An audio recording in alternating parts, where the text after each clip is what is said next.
अगस्त 1945। दुनिया पहले ही युद्ध की आग में जल रही थी, लेकिन इंसानियत को अभी तक अपने सबसे अंधेरे सवेरे का अंदाजा नहीं था। ये वो समय था जब पूरी पृथ्वी लगातार 6 वर्षों से खून, बारूद और आंसुओं से भीगी हुई थी। प्रशांत महासागर के किनारे बसे 2 शांत शहर, हिरोशिमा और नागासाकी, जहां लोग रोज की तरह सुबह उठते थे, काम पर जाते थे, बच्चों को स्कूल भेजते थे। उन्हें नहीं पता था कि समय अब उनके लिए कुछ ही क्षणों का मेहमान है। कुछ ही पलों में ये दोनों शहर इतिहास के सबसे भयानक प्रतीक बनने वाले थे। ये कहानी है उस दिन की जब इंसान ने सूरज की ताकत को हथियार बना लिया। दूसरा विश्व युद्ध अपने अंतिम चरण में था। यूरोप खंडहर बन चुका था, शहर उजड़ चुके थे, सभ्यताएं टूट चुकी थीं और लाखों लोग मारे जा चुके थे।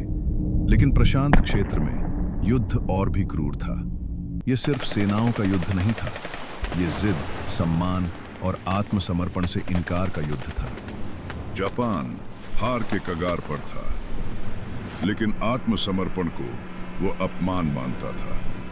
हर द्वीप, हर समुद्री लड़ाई, हर हवाई हमला ये साबित कर रहा था कि अगर अमेरिका ने जापान पर जमीनी हमला किया तो परिणाम कल्पना से भी ज्यादा भयावह होंगे। अमेरिका को डर था, अगर जापान पर जमीनी हमला हुआ तो लाखों सैनिक और निर्दोष नागरिक मारे जाएंगे।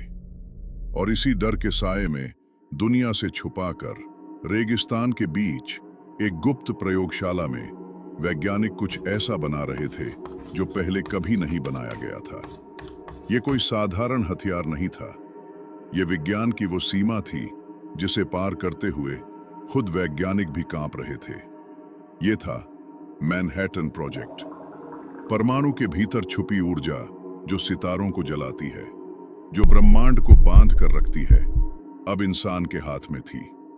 एक ऐसी शक्ति जिसे बनाने वाले भी उससे डरते थे। उन्हें पता था कि अगर ये शक्ति मुक्त हुई तो ये सिर्फ शहर नहीं, इंसानियत की आत्मा को भी जला देगी। 6 अगस्त 1945 सुबह के 8:15 हिरोशिमा में सब कुछ सामान्य था। सड़कों पर हलचल थी, ट्रैम चल रही थी, बच्चे स्कूल जा रहे थे और दुकानों के शटर धीरे धीरे खुल रहे थे। किसी ने ऊपर देखा तो सिर्फ नीला आसमान था, कोई सायरन नहीं, कोई चेतावनी नहीं।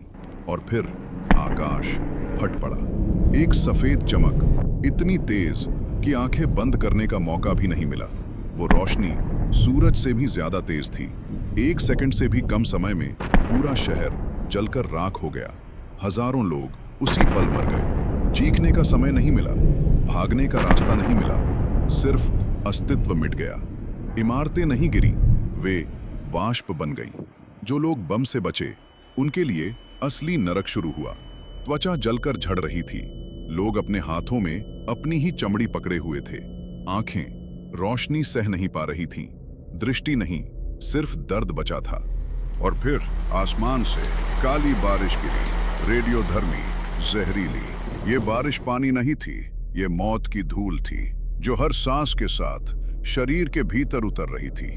दीवारों पर इंसानों की परछाइयां रह गईं। चलते हुए लोग, बैठे हुए लोग, सीढ़ियों पर खड़े लोग, सब पत्थर पर जमे रह गए, जैसे वक्त वहीं रुक गया हो। हिरोशिमा अब एक शहर नहीं, एक चेतावनी बन चुका था। दुनिया अभी हिरोशिमा को समझ भी नहीं पाई थी कि 3 दिन बाद 9 अगस्त 1945 को नागासाकी पर दूसरा परमाणु बम गिरा। कई लोगों ने सोचा था कि अब शायद इंसान रुक जाएगा, लेकिन इतिहास रुकने वाला नहीं था। पहाड़ों ने कुछ हिस्सों को बचा लिया, घाटियां कुछ विस्फोट सोख गई, लेकिन हजारों जानें फिर भी खत्म हो गई। एक बार फिर माएं अपने बच्चों को ढूंढती रहीं, एक बार फिर शहर खामोश हो गया। इंसानियत को दूसरी बार चेतावनी दी गई। 15 अगस्त 1945 जापान ने आत्मसमर्पण कर दिया। दूसरा विश्व युद्ध समाप्त हुआ, लेकिन शांति रेडियोधर्मी खामोशी के साथ आई। ये जीत का उत्सव नहीं था, ये जीवित बच जाने की थकान थी। इंसान एक नए युग में प्रवेश कर चुका था, परमाणु युग। अब धरती को नष्ट करने की ताकत इंसान के हाथों में थी।